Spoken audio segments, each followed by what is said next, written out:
Unit 6 Study Guide, numbers 8, 9, and 10. In this, we are solving linear systems of inequalities. To do that, you graph. And then after that, you need to pick a point that's a solution. So I have number 8 graphed. You can notice the first equation, that's the blue line.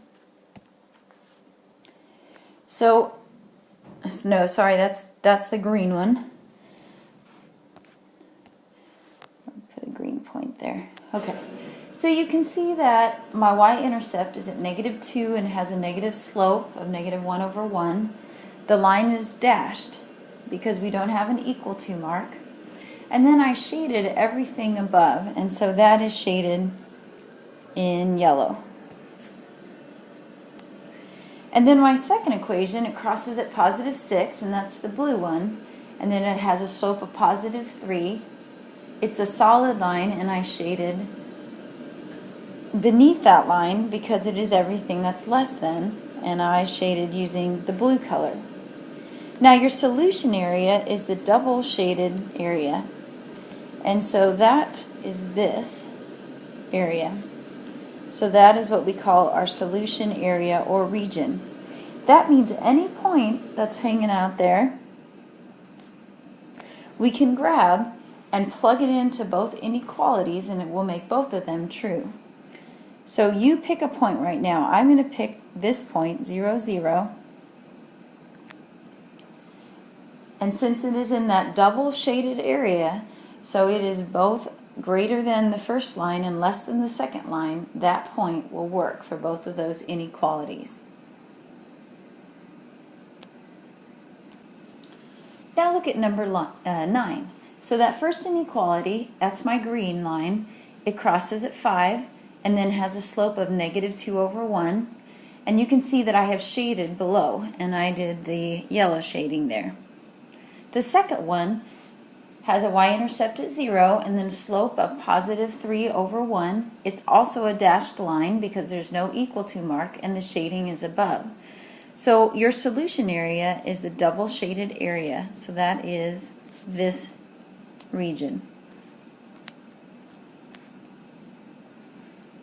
So one solution point would be any point in that area.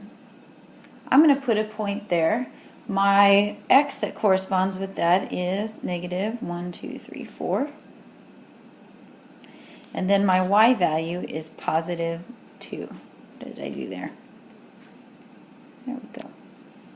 So that point will make both of those inequalities work.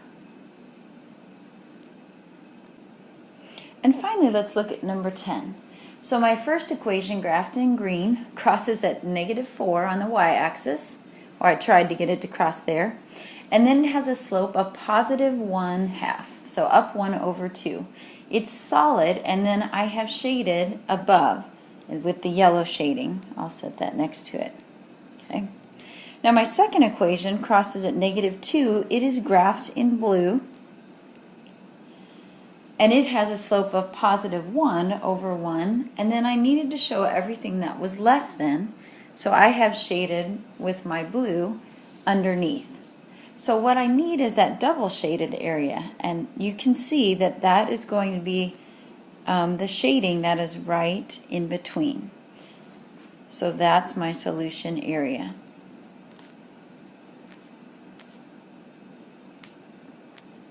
Now both my lines are solid, so that means that they are a part of the solution as well.